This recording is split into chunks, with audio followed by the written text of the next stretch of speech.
Good morning, you guys. Today, what we're going to do is we're going to do an activity where we look at story elements using the story you just listened to, Betty White.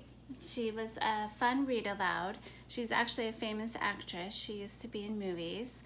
But she just read you the story, Harry and the Dirty Dog. So now we are going to show that we can identify the story elements of the story.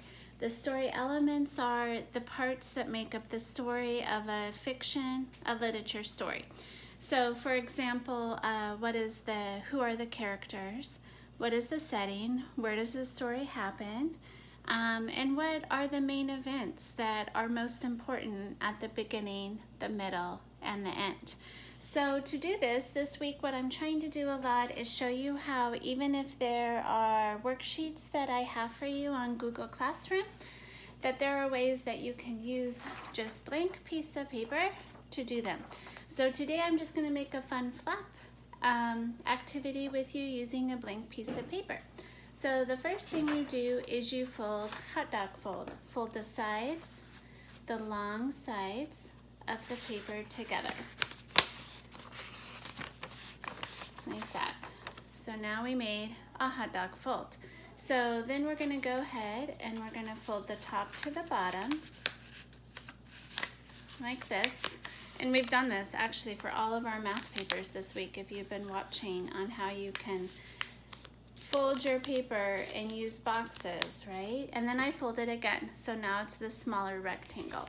So I open it up like this, but don't open it all the way up because I want to keep it like a book that opens and closes.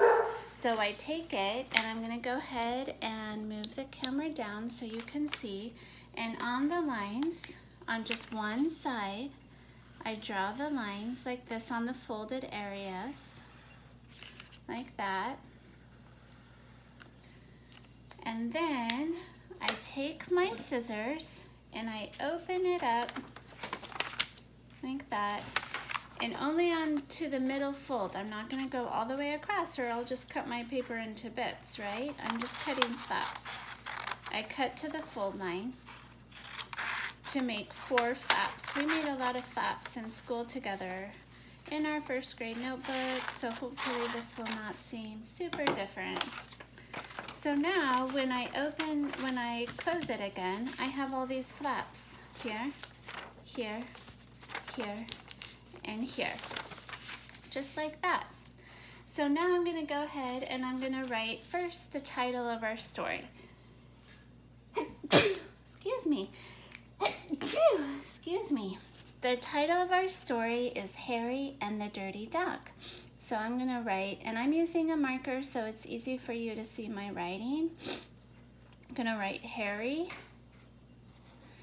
What you'll see with this word Harry, which is really interesting, is it has a tricky Y at the end saying E. Now, whenever tricky Y is at the end of the word saying E, like Harry, happy, merry, fun, E, what you'll notice is that they double this consonant before they add the tricky Y. And that's to give it 2 syllables. So the first syllable would be hair, H-A-R, and then the second syllable would be re, R-Y. So if you are spelling a word and you hear E at the end and you know it is tricky Y, make sure that you double the last consonant in that word. So in this word it would be R. In the word happy, they would put another P before the Y. In the word funny, they would put another N before the Y. So that's what happens when Y is saying a long E vowel sound at the end of the word, is they double this consonant before it. Harry, the. Now you might say, how come you did not put a capital T in that?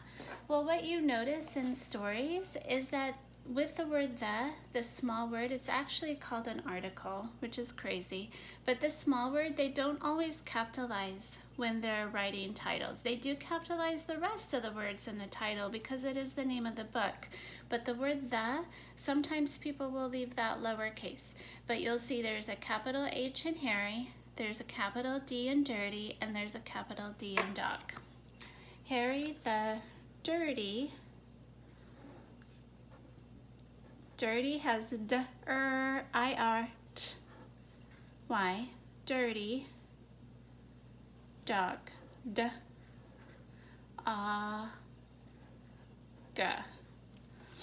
There we go. So on the top flap, I wrote my title. On the next 3 flaps below, I'm going to write beginning, middle, and end. And that's where I will write those parts of the story. So beginning is a pretty long word. Make sure you're not writing really huge letters here. Here's beginning. So beginning is a word that starts with B, which is an open syllable, B-E, and then gin, G-I-N, and then before they added the I-N-G, they doubled that consonant N. So in, and then they added the suffix ing, I-N-G. Middle is 2 syllables. The first syllable is mid, M-I-D. Mid, that's why we practice those nonsense words so much. The second syllable is dull. That's an L-E syllable. D-L-E. So far I have the title of the book, Harry the Dirty Dog, the word beginning, and the word middle. Underneath these flaps is where we will write those different story elements. The last one is the end of the story. It's many times where the problem is solved. And in this story, that was really true, right? So the problem that developed in the story, because Harry didn't like baths, is that his family didn't even recognize him. And so by the end of the story, he fixed that by going and getting a bath real quick so that they would know that was him. So this is how I set up my flap book for story elements. Title, the word beginning, the middle, end. Now, I went ahead and did one so I could show you each part, but you're going to work through this by yourself. So, here's the one I had already finished for you. If I open up the title flap that says Harry and the Dirty Dog, sorry, there you go. Then inside, I went ahead and wrote the character. The main character is Harry the dog. And the setting, which is another important story element, is the city and Harry's house. So those are the 2 settings that the story is taking place at different times. Now, under the title is where I want you to write the main character and the 2 settings. Under the beginning flap is where I want you to write a sentence telling me like the most important part that was really going on at the beginning of the story. So what I wrote was capital H, always use a capital at the beginning of your sentence. Harry did not want to take a bath, so he ran away. And then on the other side of this flap, I drew a picture. And you guys know I just try to do my best, but I haven't colored it yet. I just drew it so far. Always draw first and then color. Here's Harry with his bath brush running away from the bathtub. Okay, so in the middle of the story, my sentence says, Harry got very dirty, so when he went home, no one knew it was him. And that was actually when the problem of our story was introduced, right? Because a lot of times when you're reading just fun fiction stories that an author made up that have characters and a beginning, middle, and end, many times those stories will have a problem that should be fixed by the end of the story. So the problem came up. You could say there's almost 2 problems, but this is the big problem in the middle of the story where his family didn't even know it was him and he was super sad. So here I drew a picture of him and I haven't colored it yet, but he's sitting back and he's like, oh, nobody knows it's me. Question mark, question mark, question mark, question mark. Now the end of the story is he ran to get a bath and his family recognized him. So after he finally bathed and he got all clean, his family recognized him. That word recognize is a really big word. It means that they finally realized who he was. They knew, oh, that's our dog because he looks like our dog and he's acting like our dog. So that's our dog, Harry. Recognize. So to notice someone, to see who he was. And here he is, my picture at the end with hearts around because he feels really happy.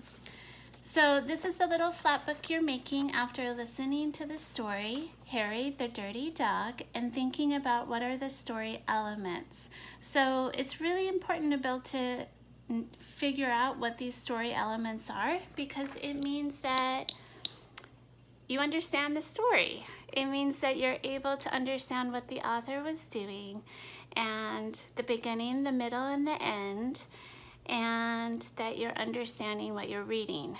Grown-ups call that comprehension, and it's really important that we start working our brain with comprehension and with stories so that when we're grown-ups and different things happen, we can understand what's happening and think of a way to solve the problem. All right, you guys, have a great day and finish your flat book about Harry the Dirty Dog. Bye.